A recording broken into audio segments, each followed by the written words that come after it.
There you are. Hi, everyone. Welcome. Hello, Elsie. So great to have you. Happy New Year, Kelly and everyone.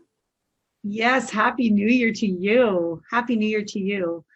We've just been doing a little bit of meet and greet and talking about the groups, the amazing groups, and the people that have come together to continue the message in 2021, and also those that have gone long before, including yourself, that have created these beautiful spaces for people to come together. And I'm sure everybody is more than eager here to have you begin the conversation. And Elsie, many of the people here have seen and met you and know some of the history that you have walked. And without taking away a beautiful message of your bio, I would love you to share for the group yourself a little bit about who you are for the people that have never heard you. One of them would be my own mother, who's in the room today. And I am so grateful for that. And so I would love you to share a little bit about yourself in any way that you feel fit. And we welcome you and thank you for being here. Thank you. And thank you for the invitation, Kelly. I've really been looking forward to this. And your mother is? Diane Watts. Mom, Okay. come and say Hi, hello. Diane. She's somewhere there. There she is. I see her. Yes, yes. It's so nice to see so many faces. I'm looking closely here to see who I recognize. And yes, I recognize a number of people here. And I've got my vertical blinds open for the first time because it's so dark and rainy here on Salt Spring Island. And usually, we're known as the banana belt of Canada. And so I have to close my verticals because it's too sunny. Not today. And so I'm wondering, are most of the people here from Canada or worldwide? We're actually being thanks we're actually being celebrated globally because friends, I said to Elsie when we started this conversation of her coming, Elsie, can I invite my friends? And she said, yes, Kelly, you can invite your friends. Well, little did I know that I had so many friends all over the world. So Ah, global. But I would love it if people could type in the chat where they're from, the community or the country where they're from. That would be amazing. Thank you so much. okay, great, great. I can see that I'm a little dark here, and I hope still that people can see me enough. Do you have a Mac, Elsie, or a PC? A piece, no, a PC. Okay, does anybody know how to brighten the screen on a PC? I personally know it's F4, but I don't know how it is on a PC. Does anybody know? She's fine. She's like, you could see her perfectly. Oh, okay, well, good, good. That's great then. Well, after you had sent me the information, Kelly, about sort of the group, because I had asked you what might be interesting topics for this group, and you shared a little bit. And then as a senior and still on vacation, I lay on the sofa and had a nap. And while I was napping, a couple of insights came to me that I thought, well, actually, that mind gave to me that mind thought would be interesting for new people and also people that have been around the principles for a while. And just to show you how mind, consciousness, and thought work, this morning, then, as I was again resting for a few minutes before starting this call, some other things came to me in the moment. And I love that. I love how we all are mentored by mind.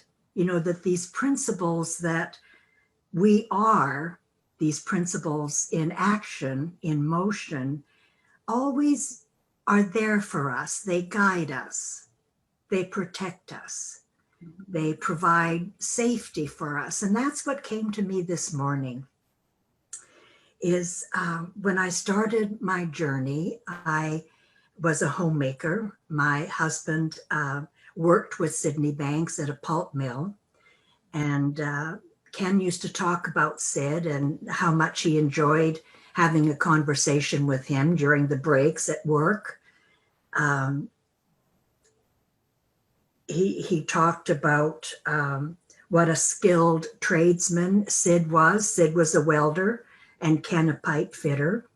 And so they had some interesting conversations, nothing about awareness or principles or anything like that. That was not in the realm of our reality at all. And so finally I said, well, why don't you invite Sid and his wife to our home and we'll have a visit with them. And so that did happen. And over a period of time, we became quite close and really enjoyed each other's company. Sid's wife, who passed away in 1987, was a nurse, and she was a very kind and gentle and very bright person. And so we used to have some great times. And one of our favorite pastimes when we got together was to watch this program. Some of you might remember, Diane, I don't know if you would. We may be of the same generation. Some of the younger ones may not remember, but there was a very popular program called Kung Fu. Do you remember that at all, Diane? Does that ring a bell? No? David Carradine played the student of the master of Kung Fu. And so the four of us would get together weekly and watch this program.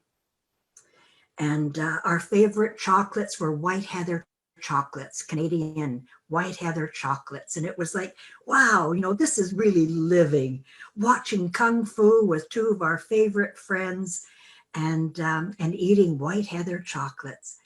And we found that we were really interested in the philosophy that the master and David Carradine as the student would talk about.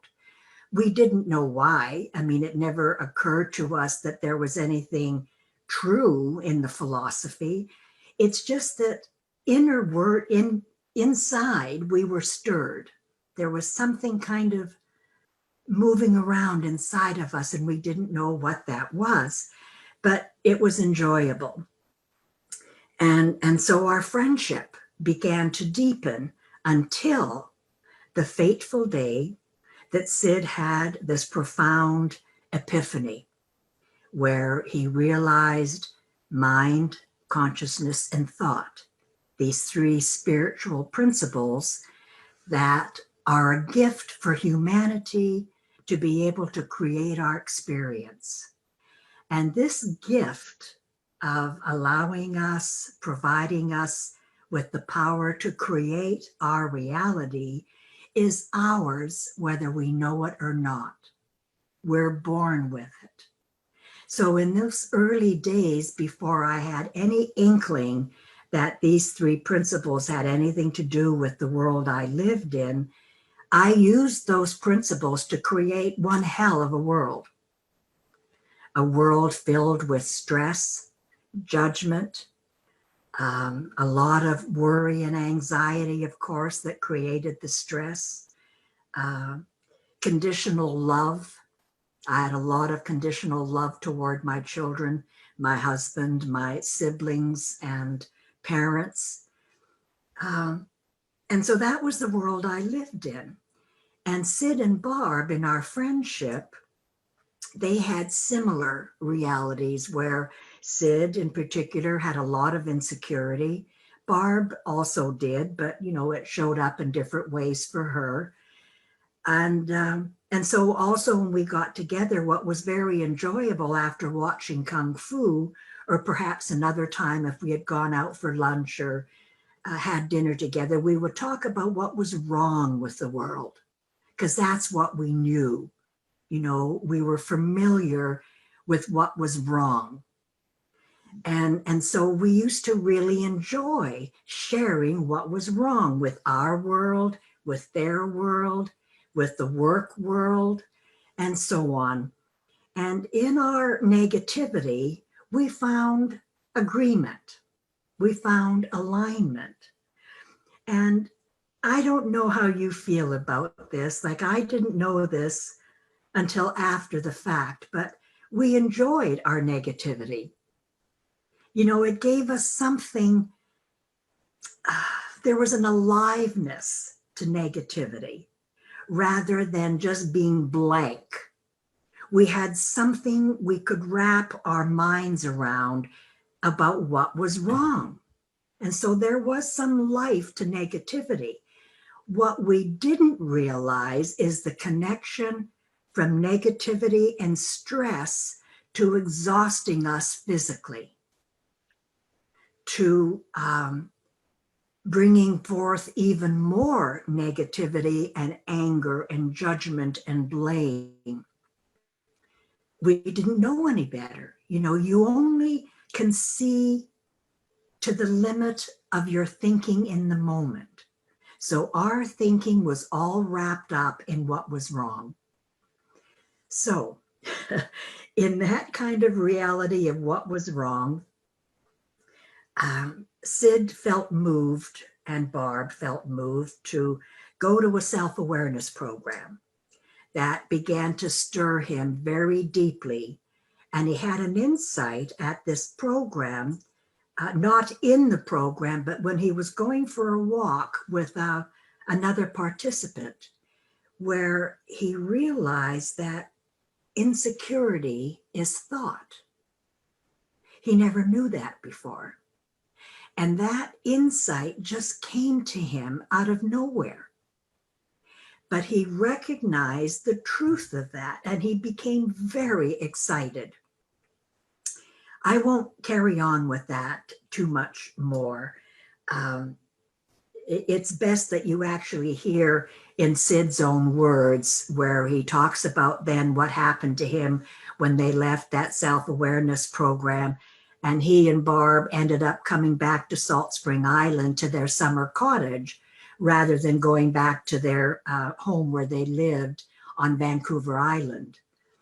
And while he was on Salt Spring Island, this insight deepened even more. And at that point, he had this profound epiphany that revealed to him these three principles that he called at that time spiritual gifts. And after maybe 3 days, he came to visit Ken and I to share what he had uncovered. He always talked about uncovering these spiritual gifts. He said, I make the distinction about saying uncovered rather than discovered because they have always been around.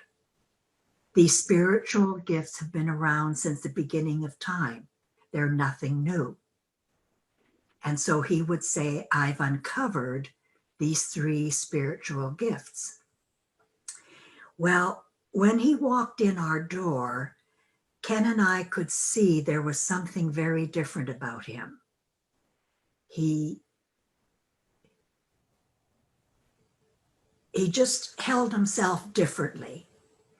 It was like he was imbued with the spiritual presence.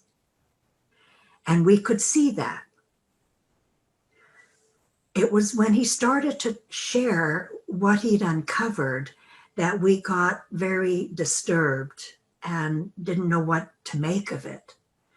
And we were afraid because we thought, first of all, Ken and I were looking at each other as Sid was saying, I found the secret to life. Now, he's a welder at that point, right? And he's a dear friend of ours. He's been just as insecure as we have, talking about how awful the world is. And now his face is glowing and he's saying, I found the secret to life. Well, Ken and I are looking at each other very startled by this, and our eyebrows are raising. And then he says,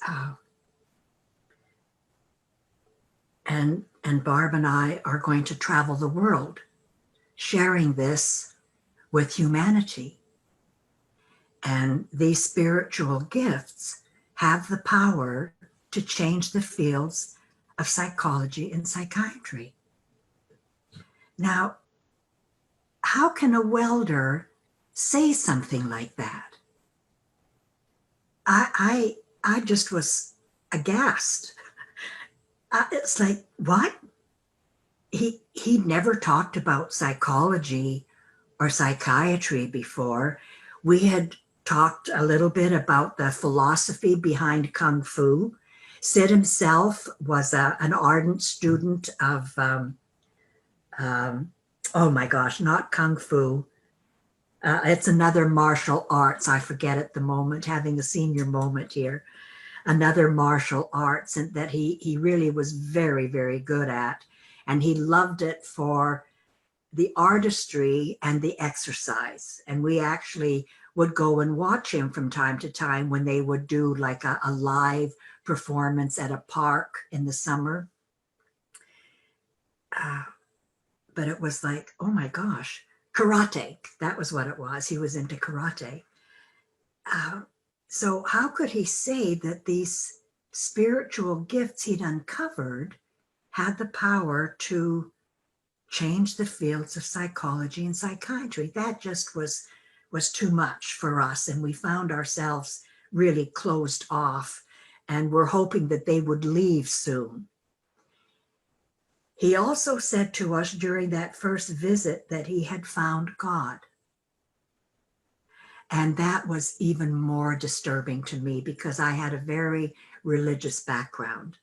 I had gone to a convent for a number of years for my education, and my parents and our family were very staunch Catholics, went to church every Sunday and during the week and so on.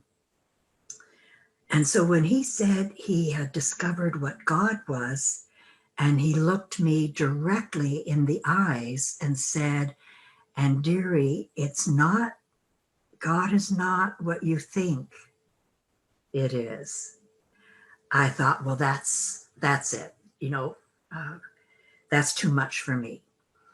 And so we were really wishing they would leave now. And after they did leave, Ken and I said, what on earth is going on with him? Like, he must be having a nervous breakdown. That was the only thing we could attribute these outlandish remarks that he made to us, as he's having a nervous breakdown. He's just gone right around the bend. And we didn't know what to make of it. And they came back to visit, you know, time and again, and would share with us. Oftentimes I would open the door for them to share by saying, so what's new for you now? And then they would share what was going on. They would share about an insight that Barb had, because it took her a few weeks before she realized something within herself, because she too wondered what had happened to her man, to her husband. He was no longer engaging with her when she tried to push a familiar red button to get him upset with her, or to get into a familiar argument like all of us couples have from time to time. Sid no longer rose to the bait. And so she wondered, what is going on with my husband? And then finally one day, the way this mysterious mind within us works, she had her own insight that showed her the truth of what he was relating. So they would come to visit, and finally, it was a year and a half that this friendship between us grew more and more frustrating for me, that I really didn't know what to do. You know, we really enjoyed being with him, so long as he didn't talk this nonsense. Like, who did he think he was? Because he became more and more certain as he was sharing what he was uncovering. He even had the temerity to say to Ken and I, at one point, he said, if you too hear what I'm saying, you will travel the world to help people, just as Barb and I will. And I thought, well, that's just ridiculous. how could you possibly say that? I knew that Sid had limited education, that he had only got to about grade 9 in Scotland, grade 9 in Canadian education. I knew that he couldn't even spell the word psychology or psychiatry, that his education was very limited. His grammar was very limited. And so was mine. I did graduate. I was the first one to graduate grade 12 in my family, a family, of 5 siblings. And so for him to say that not only will they be traveling the world to help humanity, and that this understanding would change the fields of psychology and psychiatry, but that we would travel, I thought that's just too much. And finally, I gave them an ultimatum after a year and a half. And I said, okay, look, we really enjoy being around you. And this was the funny thing, that even though I hated what he was saying, I was totally resistant to what he was saying. I challenged him. I was rude to him. When they didn't talk about this, I enjoyed their presence because they had a liveliness about them. They had kindness. And I was drawn to their kindness. I was drawn to their laughter, to their love of life.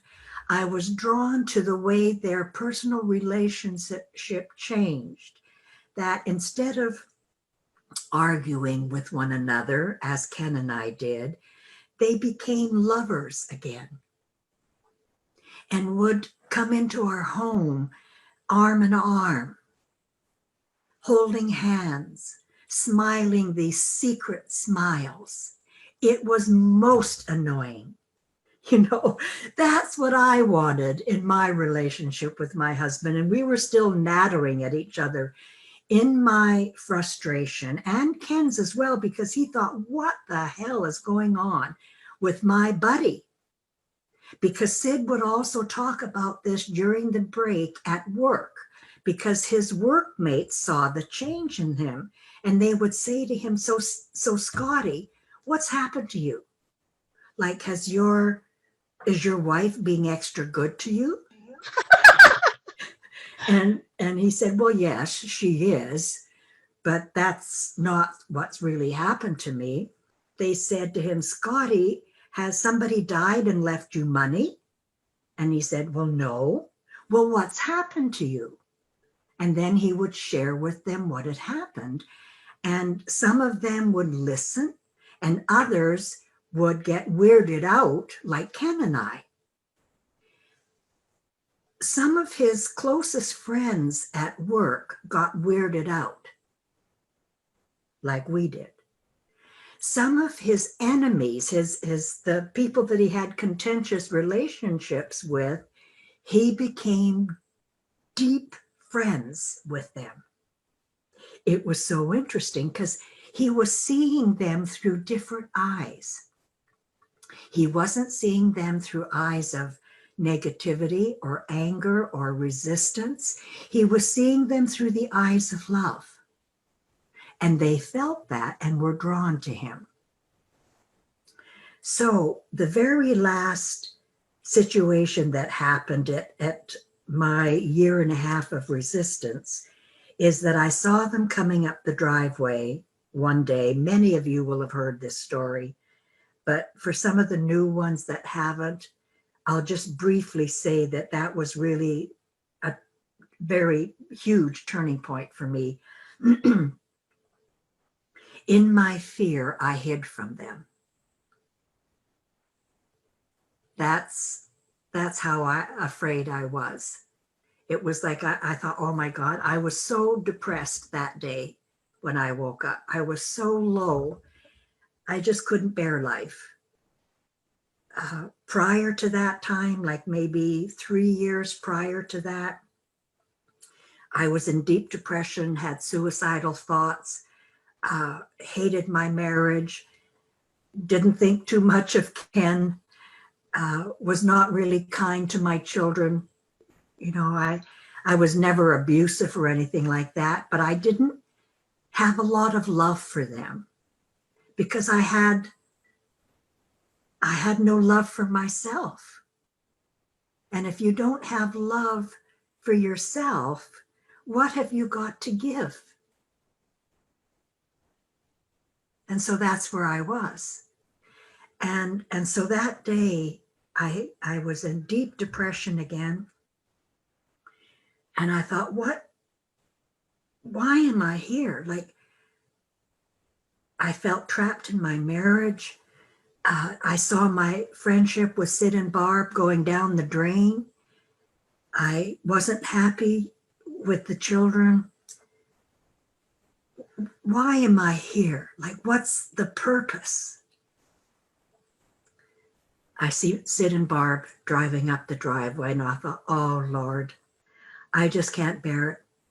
I just can't bear their happy faces. I can't bear to see them walking in as if they've just come away from their honeymoon. This is just too hard on me. And so I hid in the only place that I felt was safe, was in the bathroom. And they came in the door. That was our ritual, as you know, we were free to knock on the door and walk in. I heard them call my name. I sat huddled in the bathroom, just wishing, go away, please just go away, leave me alone. I heard the door close, and I just found myself propelled out of that bathroom without my volition. Like, I don't remember a thought, like go to the door. It was beyond thought. That was my first experience of beyond thought. But I didn't know what it was. I just experienced the movement out of the bathroom to go and get them. Brought them back in. These are the profound words that Sid said to me when he saw the angst in my face. He put his arm around me, gave me a cuddle, and he said, "Dearie, you'll be okay. You'll be okay. You have God within you, just like every soul on this planet does. You'll be okay." And I just froze. I just froze, and I thought, get out of my life. And I moved past them and opened the door for them to leave. I just couldn't take it. And I was frozen, and I was enraged, and I didn't know what to make of it, and called a friend who said nothing. To my surprise, because she and I used to play this wonderful game of, do you know what Sid said to me today? And she'd say, oh, that's nothing, Elsie. You know what he said to me? And we'd go back and forth about the latest astonishing remark he'd made to us. It was a great game of, ain't it awful? And this time she said nothing, just listened. And finally said, Elsie, you should listen to yourself. Well, that just infuriated me more, and I hung up on her. And in the midst of that rage, I had an insight, which is the proof of the pudding that insight is inside of us. That wisdom that we're born with is inside of us, ready to come out whenever the timing is right. Not my time. I didn't sit and meditate. I didn't do my that I've done in the past when I went to yoga a few times and tried to find some other means of relaxation and clarity. In the midst of my rage, I heard thought creates feeling. And I wept because that insight is pure spiritual energy. It's pure love. It's pure beauty. Not only is it knowledge, not only is it understanding about how life works, about how humanity works, it's love in its purest form. I'd never experienced love in its purest form. I'd only experienced love in its conditional form. I'll love you, my children, if you clean up your rooms. I'll love you if you do your homework. I'll love you if you listen and pay attention to what I'm saying to you. I'll love you, my husband, if you stop burning holes in your coveralls at work. I'll love you, my husband, if you leave your muddy boots at the door instead of tracking mud into the hallway. I'd never experienced the essence of pure love and safety. In that moment of my first insight, I also experienced a sense of protection. I'd always felt insecure, like I wouldn't travel on my own. Whenever Ken and I went somewhere, which was rare because he was pretty insecure as well, but he was more secure than I was. I hated meeting people. And Ken belonged to a fish and game club, and he was the extrovert. And I was like sitting in the corner, meek and mild and afraid to open my mouth. So you can understand that when Sid said to Ken and I at one point, you too, if you hear what I'm saying, will travel the world and share this with people. And there I was, a woman scared of her shadow, hiding in the bathroom from Sid, hiding at the fish and game club, scared to meet new people, scared to talk. And with this insight, I felt safe. I felt protected. As that insight grew, I found courage to go beyond my shadow. You know, first of all, I fell in love with myself. I realized that I did have something worthwhile inside of me, that I wasn't this timid woman who had so little in her life. I thought. I felt enlivened. I felt worthy. I felt safe. I felt love for myself. When the children came home from school, I wrapped my arms around them. I loved them no matter what. Same with Ken. When he came home from work, it's like, oh, my darling, so glad to see you. Big hug. I didn't care if he walked in with dirty boots. I was happy to sweep up after him. I saw what a good husband he was. You know, I saw the good, not the bad. And as time went on, like Ken didn't know what to make of me, he discovered this nice wife who did nice things for him, who would patch his coveralls from work with joy. The only difficulty we had when I patched his coveralls is I had a new sewing machine where I could do embroidery, you know, because I used to sew garments, like this was in the hippie days, right, in the mid-70s. And so I used to sew what they called dashikas for men and long dresses for women. And I would use my machine to embroider around the collars.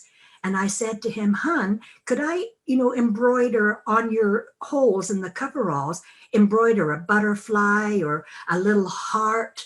You know, that would be so nice when you go into work and you've got these lovely coveralls, you know, you would inspire the other men." Well, he wasn't enamored with that idea. So that was a no. No butterflies on his coveralls. And then it still took him a while, you know.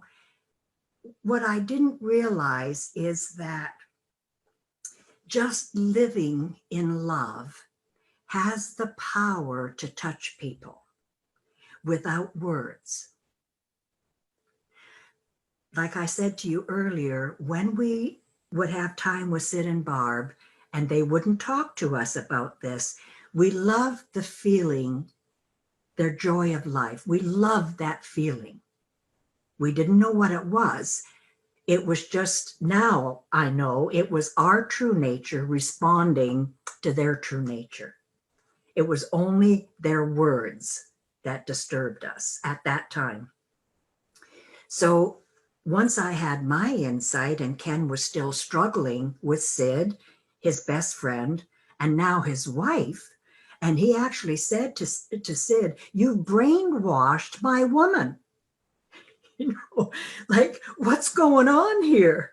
You've brainwashed your wife, now you've brainwashed my wife, because she's talking all this nonsense about thought. And so then I thought, well, I'm just going to share with Ken what I'm learning. And so sometimes when he would come in from work and he'd be upset, I'd go like, "Oh, hon, it's just your thinking." Now, can you imagine if you said that to your children or your spouse or your friend? "It's just your thinking." Do you think they'd like the finger in their face? I don't think so. And I'm sure that you were wiser than I was. I just didn't know how else to share. I didn't know that I could just love my man, love my children. And that in itself was enough. And so I tried to teach until finally Sid said to me one day, "Just leave him alone, dearie. You know, Ken has wisdom too." It's like, oh, oh, right, okay. And I began to listen to Ken a little bit more, and our relationship changed. That feeling of safety. I'm just going to share this one more thing, and then I want to pause and see if there's any questions. As I said to you earlier, that I was so timid and afraid to travel, that when we did go down to visit our parents elsewhere, you know, in another city, or sometimes would go from Nanaimo, where we were living, to Vancouver in British Columbia, I would never drive. I could drive. I learned to drive when I was 9 years old on a tractor on the farm, but I wouldn't drive in the city. I wouldn't drive onto a ferry. That was just too much. And so I would only travel with Ken in my insecurity. And while Ken was still struggling, trying to find his way, Sid, by this time, had left his job at the pulp mill and had moved to Salt Spring full-time with his wife and family. And just out of the blue, people started to be drawn to him in the village. And as more and more people were drawn to him, he began to hold evenings in his home. You know, and there'd be maybe a dozen people would gather, and he'd sit and talk with them and so on. And so he invited Ken and I to join him. And Ken wasn't interested. And Sid said, well, dearie, come on your own at this point. If Ken doesn't want to come, if you feel moved to do so, come and join us. I was terrified to drive on the ferry. But in this newfound feeling of safety, I found courage. And so I thought, all right, then I'm going to drive down from Nanaimo, get on the ferry and go to Salt Spring Island. And I'm afraid, but I'm doing it. Whereas in the past, I would not have done it. But now I still have my old habits of thought.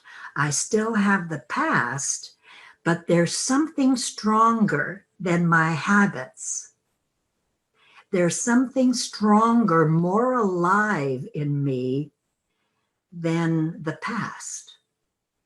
And I drive on that ferry, and the passageway didn't collapse. I got on the ferry safely. I didn't crash into anybody else. It was great.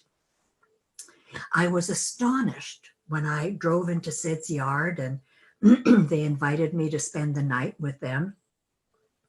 And I met some of those first people from the island. Now, the year and a half that I was resistant and Ken was resistant, Sid was still coming to visit. He never gave up on us, no matter how rude and contentious I was to him. Ken just ignored him. He got to the point where they would come in to visit and Ken would be reading the paper in an armchair. And when Sid would start to talk, because I would ask him a question, without my volition, Ken would hold the paper up like this, ignoring Sid. So he was silently rude. I was vocally rude. And then as Ken became interested in what Sid was saying, the paper would start to come down. And he's listening to Sid. And then Sid would say something else and the paper would go snap. He'd bring it back up again. And that was how we did it. In the meantime, once Sid had moved to the island, some of these other people started to gather around. So this was the first time I'd met some of these people from the island, and I was really struck by their attentiveness, how they listened to him. Because I wasn't used to that. Prior to that time, I resisted him. I confronted him, pardon me. And there they are, when Sid spoke, they're listening to him as if they were mesmerized. And I thought, what? And I'm looking around. I see Sid's face change as this essence is coming out of him. I see the people's faces are changing and glowing. And I feel the feeling in this group. It's warm and it's loving. And the stillness is so appealing. And I become mesmerized too by the truth that Sid was sharing. For the longest time, my friends, I thought the feeling was coming from Sid or the group. And when I said that to Sid, he said, oh no, dearie. He said, that's your feeling. When you get that beautiful feeling, that's you. That's your true nature, alive and well. And I never forgot that. And so whenever I'm coaching or mentoring someone and we get into a beautiful feeling together, oftentimes they will say to me too, oh, Elsie, I love your feeling. You give me such a beautiful feeling. I always, always turn it back to them and let them know that that's you. What you're feeling is your true nature. And then we share together. So this understanding brings love, unconditional love. It brings safety, protection, understanding, clarity, patience, and on and on and on. Each of you, I know, that have been listening to this, whether it's just been for a few weeks or if it's been for years, you have your own story and what is real and alive and meaningful to you. And the very last thing I'll say is honor your insights, all of them. Don't ever think that when you've had one insight, even if you had an insight, say you've been listening for 20 years and you had an insight that started you on your journey and you think, okay, it's all used up now. I'm finished with this insight. You're not. Insights don't die because insights are true knowledge. And once you have an insight, it stays alive in you and will continue to produce more spiritual information and guidance for the rest of your life. I know that. Okay, I want to pause here and just check in and see if Kelly, if anybody has emailed you any questions or. I would love, I just want to say thank you for that gift. Oh, Beautiful, Elsie. oh, And I heard so much in that, and I'm just curious in this beautiful collective here, if anybody would like to ask Elsie anything, we just like to look for a raised hand or just a wave, and Kari will open up your screen so that you can speak to her directly. Any questions or insights or profundities, whatever you'd like to share. Oh, he's Mo. oh, hi, Mo.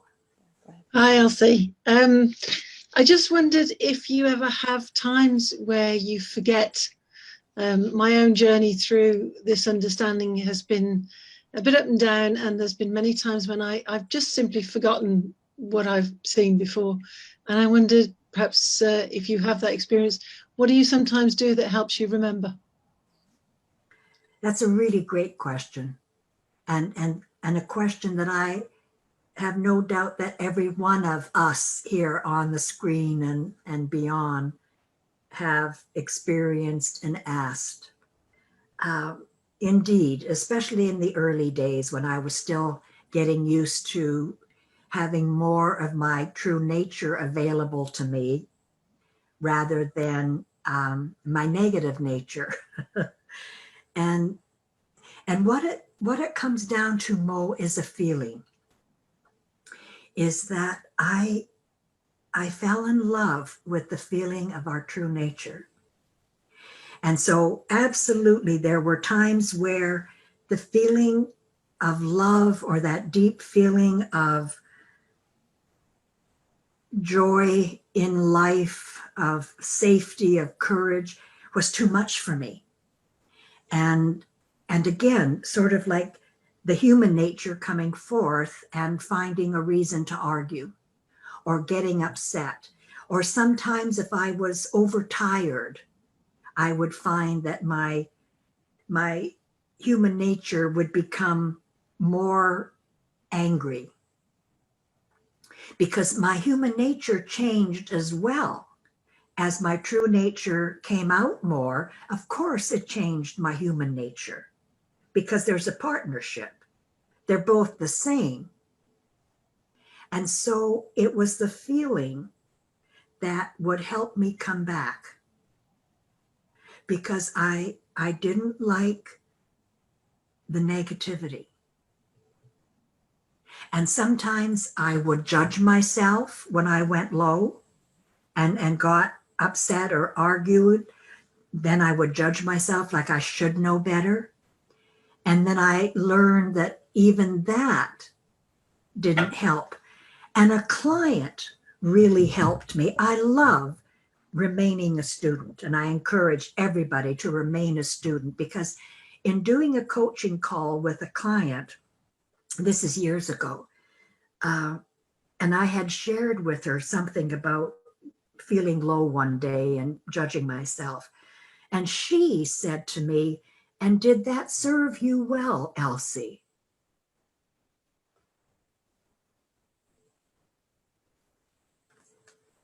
It was like, wow, well, no, it didn't. And so that pure truth lingered with me from then on. Whenever I've gotten stuck, nowadays I still get stuck. I still get upset and judgmental.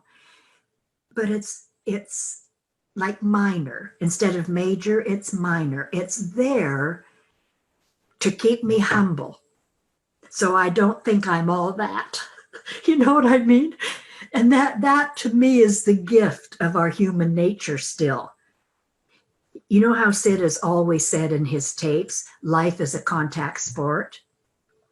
And so when we go low, I see that there's something to learn. Instead of judging myself for being there, I see, okay, this is continuing education. There's something to learn. I don't go like, oh, geez, you should know better. Why are you doing that again? This is such familiar ground, all that kind of stuff. I just realize, okay, I'm low. So what? That's another big insight for me. So what? So I'm low. So what? And then quite often that thing comes out, if so what doesn't move me, you know, it's like, well, is that serving me well when I find myself starting to judge myself or others? It's like, is that serving me well? And then it's the feeling, that feeling. I can respect that the feeling guides me to not want to be there. And that's about it. Does that help? It does. And it's actually very reassuring to hear that even you, after all this time, have moments where you're not feeling wonderful. And yeah,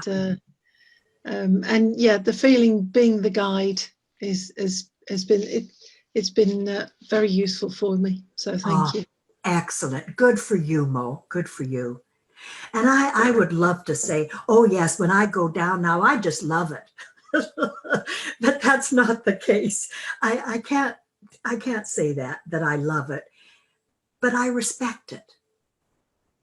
And there's a neutrality in respect. Far better to respect that I've gone low, and to know, okay, there's something to learn. There's a neutrality, there's a respect, there's humility. And so that's all good. But I still can't say, oh, I love it when I go low. I'm not there. I'm not there. Anybody else? Oh, good. Good, Mo. Anybody else?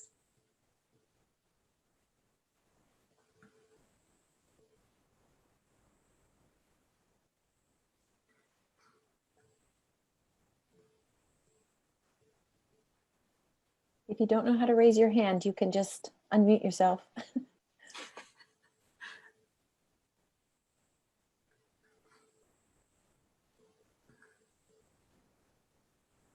Elsie, I just want to say thank you so much for your time and your sharing. You just have so many golden nuggets, and I'm just in such gratitude that you took the time and shared your story. It's so powerful. Thank you. Oh, thank you. And it's Helen. Oh, that's lovely. Thank you. That was Rosalia. Sorry, yeah, that was Rosalia speaking. I was just about to start a question, if that's okay. Okay, so where is Rosalia? I'm right here. Oh, there you are. Okay, thank you. Thank you for sharing that. I thought your mouth was moving, Helen, and yet you're down here, Rosalia. Oh, that's sweet. So Kelly, you've gathered such a large group here. It's hard to find people. It's not on the screen, Elsie. Okay. So I have a question linked to what you shared Elsie. Thank you. And that was about, so how can I put this? My experience has been, it is changing and it's in a state of change right now. So I've, if you like, been around the principles for a couple of years. And if ever me and my husband fall into an argument, they get the blame. So, we're having this issue because you've changed type sort of comment. And it's like, I have to find different levels of peace around that and patience, or have to let go of it. But yeah, I just felt an urge to sort of make a comment or ask a question around that. Yeah. You know, that's so natural, again, that as I say, you know, I ended up changing before Ken did. And I'd love to say that my change prompted change in Ken, but it didn't, because I was too busy doing this. And so it was someone else. It was another friend that wasn't a longtime friend. It was someone from Salt Spring Island that, as Ken did start to travel a little bit more with me to the island, although he was still sort of living in a lot of doubt. But it was the people around Sid that was starting to get to him. And so then we would invite them to come to our home in Nanaimo, where we lived. And in those days, like, nobody had any money or anything, right? Very little money. Ken was working in a good job, as Sid had been. But a lot of the other people that first started to listen to Sid were either they'd left society and were just kind of living hand to mouth, or they were hippies living on the land, living in teepees, living in their cars, right? And they were searching for an answer to life. And they're the ones that really started to resonate towards Sid, because they felt him. They felt his presence. And so it was a couple, a woman that came and stayed in our house, and Ken heard something from her. She was like more neutral than hearing something from his wife. And so he heard something from her and began to change then as well. As time went on, we all have our own pace within couples and within the family. So sometimes Ken might have a jump and I was still at a different level from him. And so I didn't understand where he was coming from. And then other times I would have a jump in my level of consciousness. So we all have our pace. And I learned to adjust to the pace instead of doing this to him or blaming him or him blaming me for not understanding where we were coming from. We learned to listen. Just to listen. Mm-hmm. And not have to teach or not have to point out where, well, that's not right. You know, you're not seeing things right. This is really the way it is. You know, so I stopped doing this, but I would still try to share what I saw. And Ken would do the same. You know, that's kind of how we work. And then came a point, now this is a number of years after when we had left. We moved from Salt Spring to Vancouver to Richmond, and then moved from Richmond to Miami, and then from Miami to Florida, all doing this work and being led and guided by mind to these different opportunities to share within organizations and companies, and finally to start our own company in Tampa. And Ken was offered an opportunity to work for a company where we were teaching the 3 principles.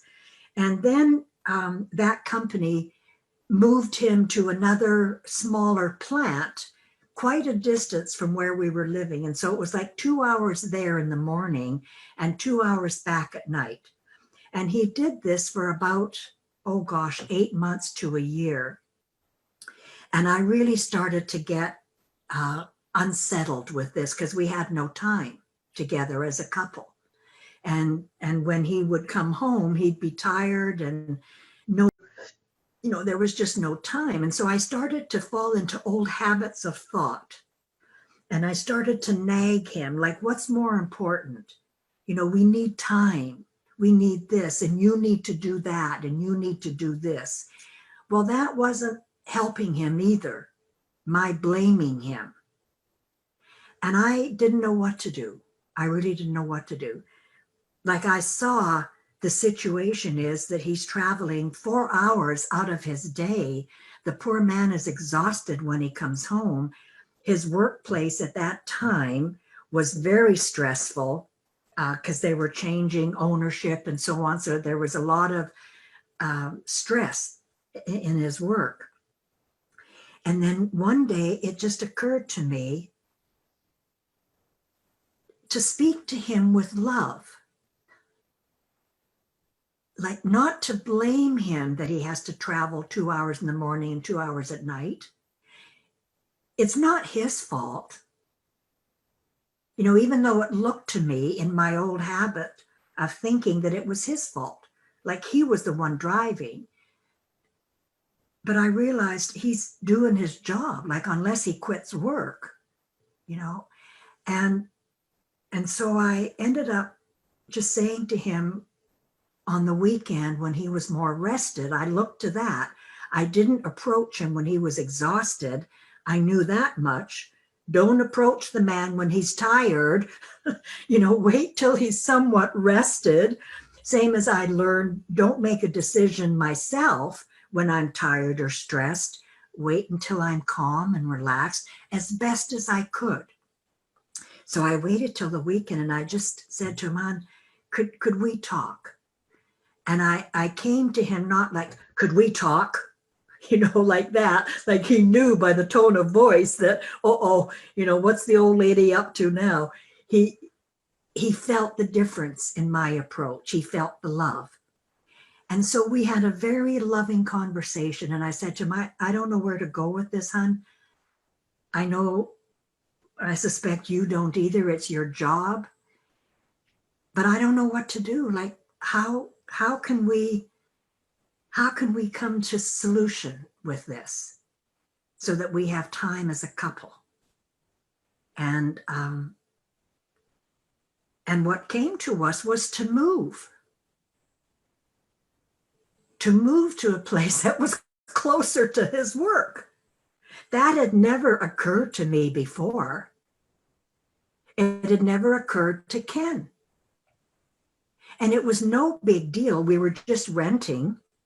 We were able to let go of our rental. And it was a beautiful opportunity to buy a home closer to where he worked on the other side of Tampa. So it cut down his travel to about, half an hour, 40 minutes in the morning and at night. That was amazing to me, to be able to resolve, to say, first of all, I don't know. I don't have any answer. Do you? And he didn't have an answer. And for us to come together as a couple, not knowing, but loving, in love. And in that love and no judgment, clarity came, and it's like, let's move. It was a good job, even though there was a tremendous amount of stress and so on. He didn't want to leave his work because the CEO of that corporation that had about 10 or 12 offshoots, facilities, we had worked with the top executive team, training them in the principles. And so we felt like we really wanted to stick with them and stick with this little facility to help them through the changes that they were going through as an organization. You know what I mean? Like that had meaning for us. But the simplicity, it was no big deal to move. And I know that sometimes, you know, if you look in the psychological realm of things, moving is way up there. It's like number 8 or something, number 6 for the most stressful thing you can do, right? In our clarity, in our love, moving was joyful because it was an answer to our dilemma. And to find a house, to buy a house, like a brand new house that was very reasonable because it was out in the countryside and everything. It was like all good. And this is the other thing, Helen, is that the more we live in this understanding, and the more we trust the feeling to guide us that, okay, so I'm a little low, I'm not seeing this clearly. So what? So you don't blame yourself, you don't blame others, you're just in that place of so what? And so what is comfortable. Mm. It frees you. I love so what. So many things come to us out of the blue that are absolute gifts. And I see a lot of nodding of heads. Does anybody want to share an example of when you've been in a so what state of mind where something has come to you?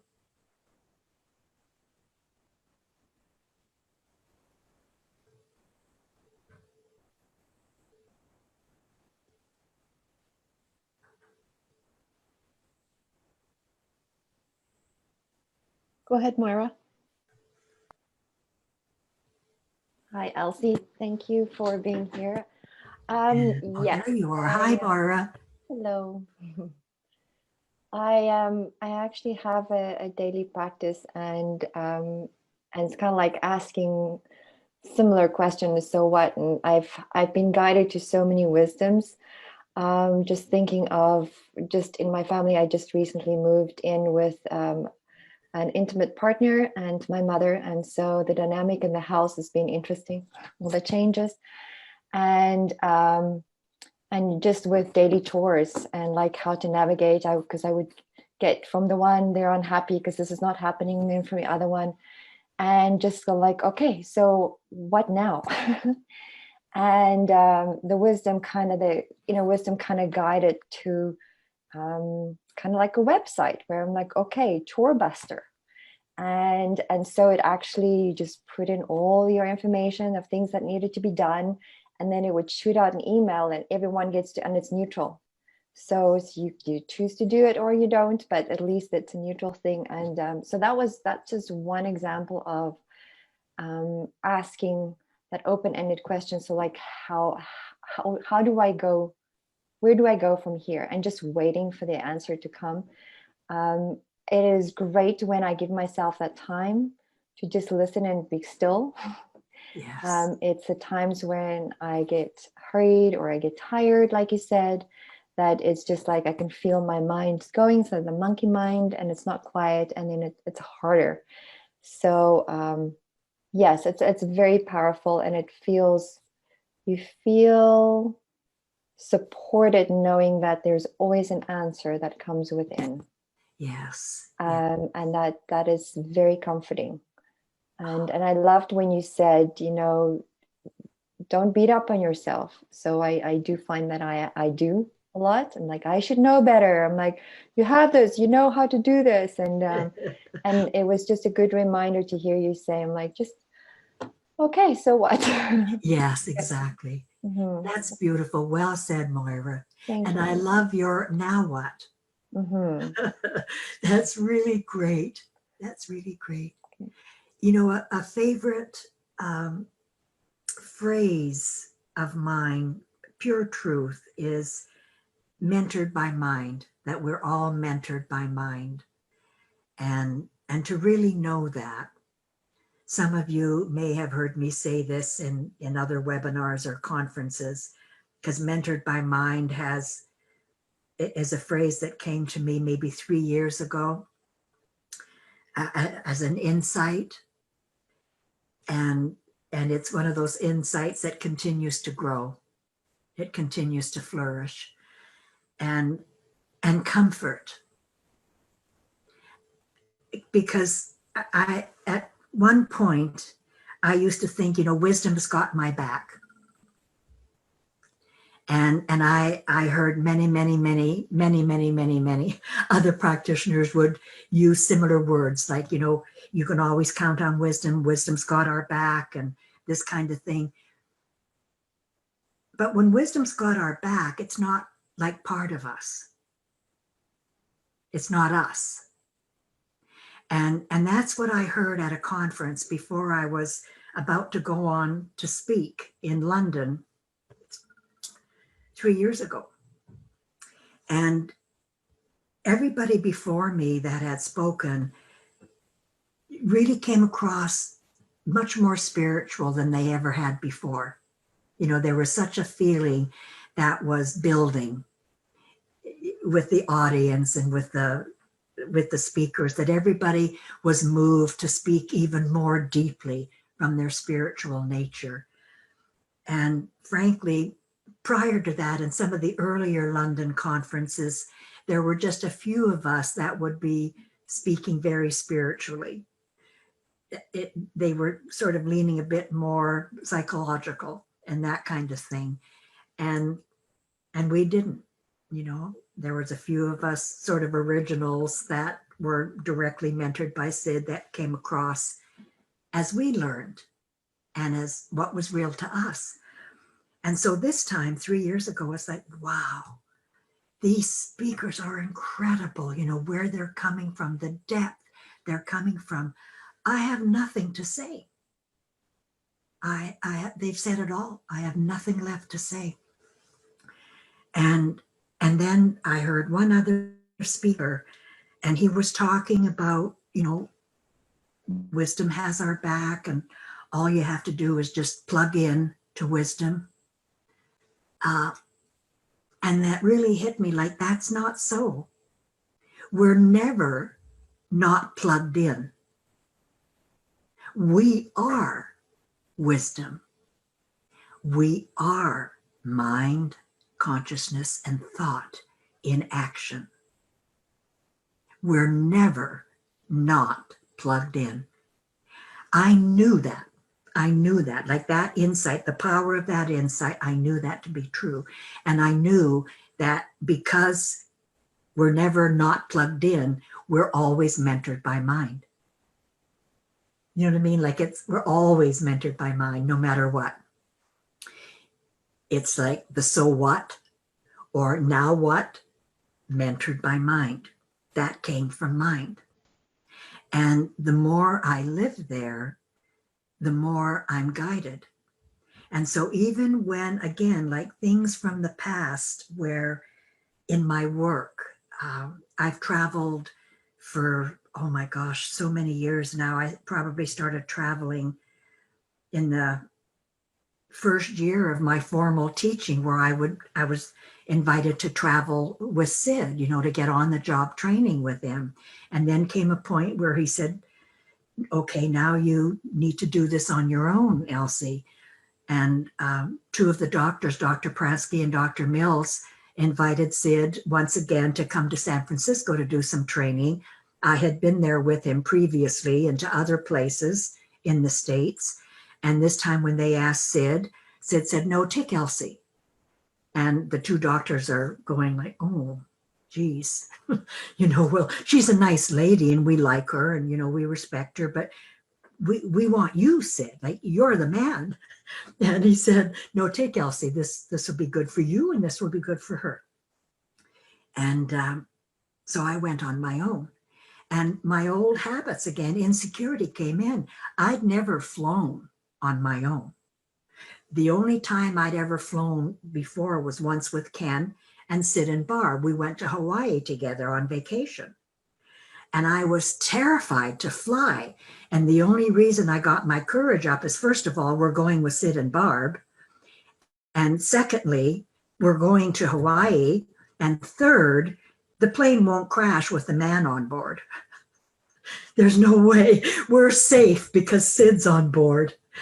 But to fly on my own, I went back to the past of when I was scared to drive onto the ferry. There was my insecurity. There was the past. But I did it. I got on the plane. I landed in San Francisco safe. I was able to take a taxi to the hotel. And I'm still frightened, but I'm elated at the same time. You know, part of me is scared and part of me is like, geez, I'm doing it. Here I am. I landed safe. I'm in the taxi. I'm arriving at the hotel. I get to the hotel and by this time, like, okay, now I'm really safe. I'm here at the hotel.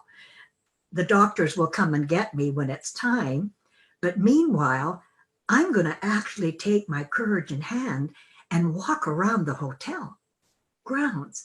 But I made sure I went and got the card. So I had the address, you know, and I really was very conscious of where I was going, guided by mind, courage to go, but also common sense. Like, okay, here's this street light. I'm going to walk down the block and then turn, you know what I mean? Like common sense to realize where I am, and wisdom to take courage in hand and go out and walk around the hotel, for heaven's sakes. Get used to being in the city on my own. Safety, courage, elation. So in my work, when it came time, just a few months before this pandemic set in February and March, my body was exhausted from 44 years, 45 years of traveling and so on. And I couldn't stop. It was like, I need to do this. I need to serve. And the way I was called upon to serve was to travel to London, to travel to Norway, to travel wherever to serve and do these retreats and conferences. And my body is telling me, you need to settle down. You need to, I ignored it. And then finally, my last trip, I actually flew business class, paid to up my travel so I could stretch out over this 8-hour flight, 9-hour flight to England, because my body was so bad that I couldn't sit. That was wonderful that I could stretch out in business class. So there was a gift. When I went into the lounge, the business class lounge, I was walking with the king. And people were so kind. Like they came and they brought me coffee and they helped me. And it's like, gosh, there is a gift. There is an upside to my sore body. Common sense. When I got to London, I didn't stay where the other presenters were lodged by the conference committee because it was a 40-minute bus drive then to the conference. Common sense said to me, stay closer to the venue, even if you pay for it yourself. I didn't care. So I found a hotel 15 minutes away. Common sense. I loved it. I didn't stay for all of the other conference. I just went in for my own sessions. You know what I mean? Common sense, because my body couldn't take it. So there was an upside to honoring my body as well as my service. When I came home after, again, leaving London, traveling to Norway and so on, I knew I needed to stop. When my daughter saw me walking with a cane and said, Mama, what's up? Like, what are you doing to yourself? And I heard her. Coupled with my own wisdom stirring more strongly, I heard my daughter say, Mama, you need to meet your own needs. You need to serve yourself. And I canceled the rest of my trips. And then the pandemic happened. But I also not only canceled those trips, I stopped doing quite as much like of this kind of work, as many webinars as I've been doing. I just was moved to by mind. I wasn't sure what would take its place if I started to gently decline doing as many webinars or podcasts, as much mentoring as I had been doing. I just knew that was the direction. What would take its place? As Moira said, now what? I didn't know. Now what was that my writing flourished. And all of a sudden, what I'd been pouring out in the webinars and the podcasts and so on, poured out in new writings. And I published a new book in September. I've written about a dozen blogs that are waiting to come out on my website. I've just finished another book that I'm waiting to get the final polish. So you know what I mean? Like, now what has brought such a blessing, where I've uncovered that I can still serve. I can honor my body and give it a rest after 45 years and have more time with my husband and family, more time to be still and just to live. And that's what I want to leave you with, to just honor your ability to just live. And in that living, you'll be surprised how much deeper your impact will be on your family and others that you serve.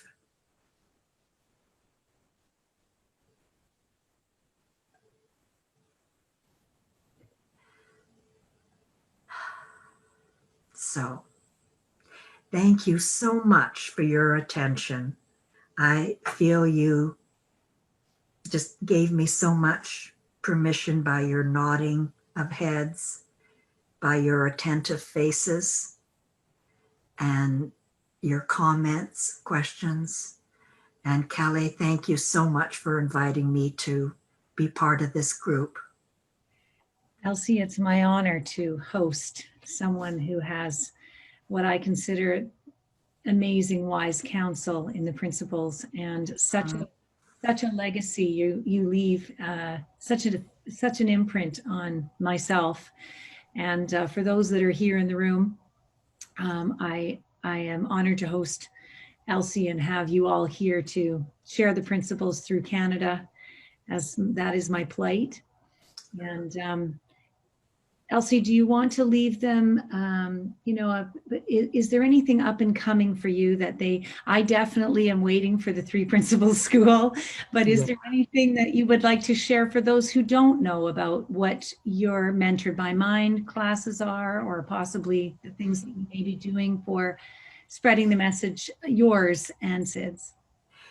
Right now, I don't have any plans this year for another Mentored by Mind online program that you were such a lovely participant in as well.